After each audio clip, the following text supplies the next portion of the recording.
नमस्कार दोस्तों।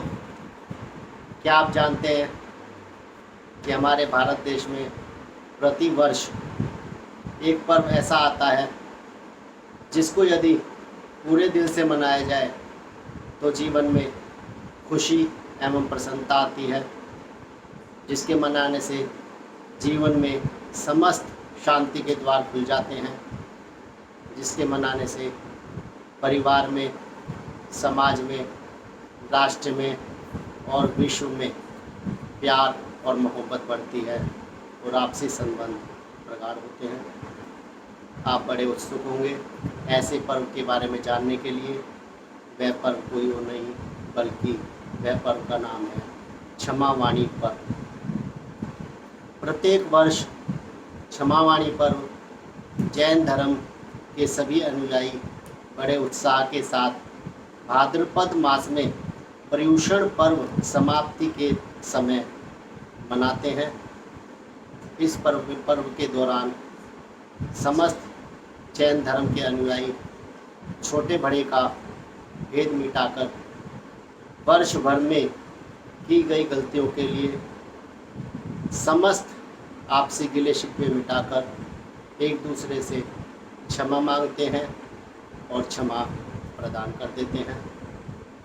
मैं एक कहानी के माध्यम से आपको बताना चाहूँगा कि क्षमा करने एवं क्षमा मांगने से हम किस प्रकार दोहरा लाभ प्राप्त कर सकते हैं।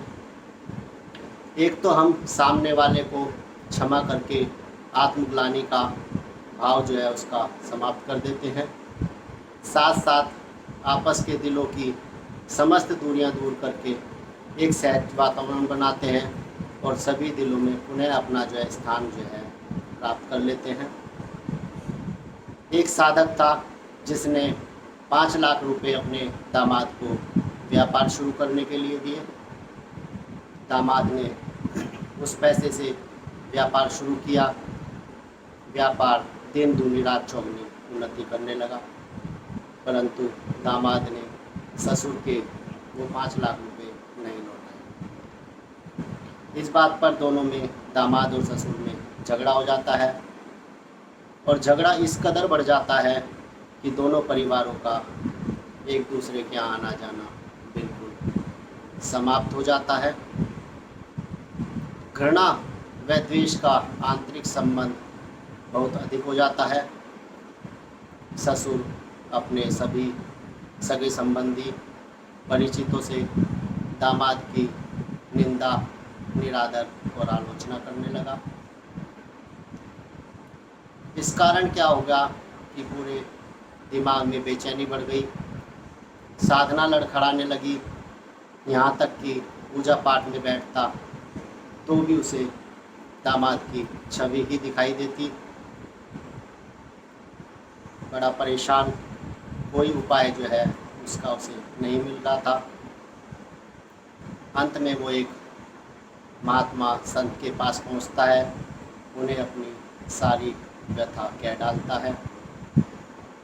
संत ने कहा, बेटे चिंता मत करो, परम पिता परमात्मा सब ठीक करेंगे। तुम्हें एक काम करना है, बाजार जाओ, वहाँ से कुछ फल खरीदो और साथ में मिठाई खरीदो। वह फल और मिठाई लेकर सीधे तुम्हें अपनी बेटी के घर यानी दामाद के घर जाना है और जाकर उससे कहना है कि सारी गलती मेरी है, कृपया करके मुझे क्षमा करें। साधक यानी जो ससुर थे वो कहते हैं कि महात्मन, मैंने तो उसकी मदद की है और क्षमा भी मैं ही मांगूं, मेरी तो कोई गलती भी नहीं है। संत बोले, नहीं, ऐसा नहीं है। कभी भी दो पक्षों में या दो परिवारों में संघर्ष तभी होता है जब दोनों पक्षों की गलती हो। हाँ, यह जरूर है कि एक पक्ष की गलती 1% हो सकती है, दूसरे पक्ष की गलती जो है 99% होती है, लेकिन गलती दोनों तरफ से ही होती है। साधक समझ नहीं पा रहा था कि क्या करे। उसने फिर पुनः पूछा संत से कि मेरी गलती क्या है। तो संत ने जवाब दिया कि तुमने दामाद के प्रति मन में बुरा भाव रखा यह तुम्हारी है पहली गलती।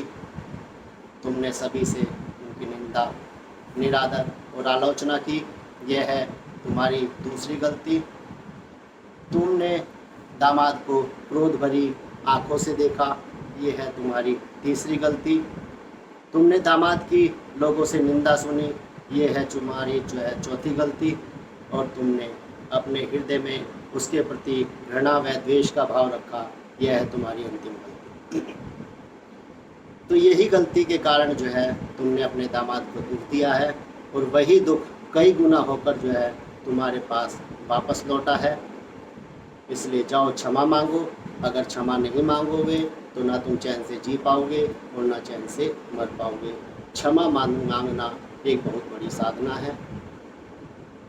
साधक संत को नमस्कार करके चला जाता है दामाद के घर।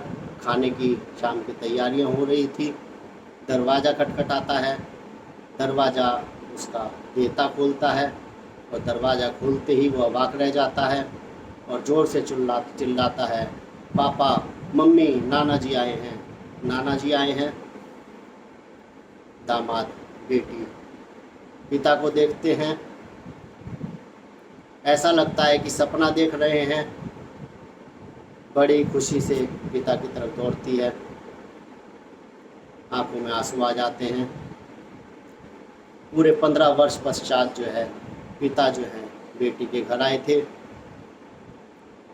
साधक यानी लड़की के पिता, उनके ससुर, फल सब्जी को एक टेबल पे रख देते हैं और बोलते हैं दामाद से, बेटा, समस्त गलती मेरी है, मुझे क्षमा करें।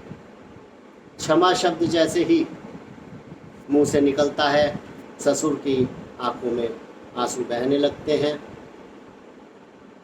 तुरंत ही दामाद जो है पैरों में गिर जाता है, क्षमा याचना करता है। बड़ा ही भावुक दृश्य। पिता के, ससुर के प्रेम भरे आंसू दामाद की पीठ पर पड़ रहे थे, और दामाद के पश्चाताप के आंसू ससुर के चरणों को धो रहे थे। बेटी पिता से क्षमा मांगती है, पिता बेटी से क्षमा मांगता है, और दामाद उठता है, जाता है, 5 लाख रुपए लेकर ससुर के सामने रख देता है कि पापा, ये आपके पैसे, मुझे क्षमा करें। ससुर कहते हैं, नहीं बेटा, मैं आज इन पैसों को लेने नहीं आया, इन कौड़ियों को नहीं लेने आया, मैं खाली प्रेम भाव लेने आया हूँ, प्रेम भाव देने आया हूँ, मन के समस्त गिले शिकवे मिटाने आया हूँ।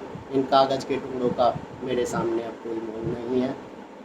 दामाद, नहीं पिताजी, ये पैसे तो ले लीजिए, अगर आप पैसे नहीं लेंगे तो मेरे हृदय को जो है आराम नहीं मिलेगा, उसकी जो है तपन नहीं मिटेगी। ससुर खुशी से पैसे ले लेते हैं और अपनी खुशी से ही बेटी और देते में उन पैसे को बांट देते हैं। सभी के आंखों में खुशी के आंसू बह रहे थे। सभी जो है खाना वाना खाकर जो है गाड़ी में बैठते हैं और ससुर अपने घर की तरफ पूरे परिवार को लेकर चल देते हैं। 15 वर्ष पश्चात जो है परिवार का मिलन होता है। बेटी माँ से मिलती है, भाई बहन से मिलता है, ननद भाभी से मिलती है, और बच्चों का आपसी मिलन होता है। साक्षात देखने में ऐसा लगता है कि प्रेम ही जो है शरीर धारण करके वहाँ जो है खड़ा है, साक्षात खड़ा है। तो हमने देखा कि किस प्रकार क्षमा भाव से करीब 10-12 प्राणी दोनों परिवारों में मिलन हुआ और आपसी गिले शिकवों का नाश हुआ। तो मैं आप सभी से अनुरोध करूंगा कि इस क्षमा वाणी पर्व पर अपने समस्त गिले शिकवे मिटाकर, समस्त गलतियों को भूलकर जो एक दूसरे से क्षमा मांगें और क्षमा दें, और खुशी और प्रसन्नता का जीवन जो है जिए। उत्तम क्षमा, सभी से क्षमा और सबको क्षमा। धन्यवाद।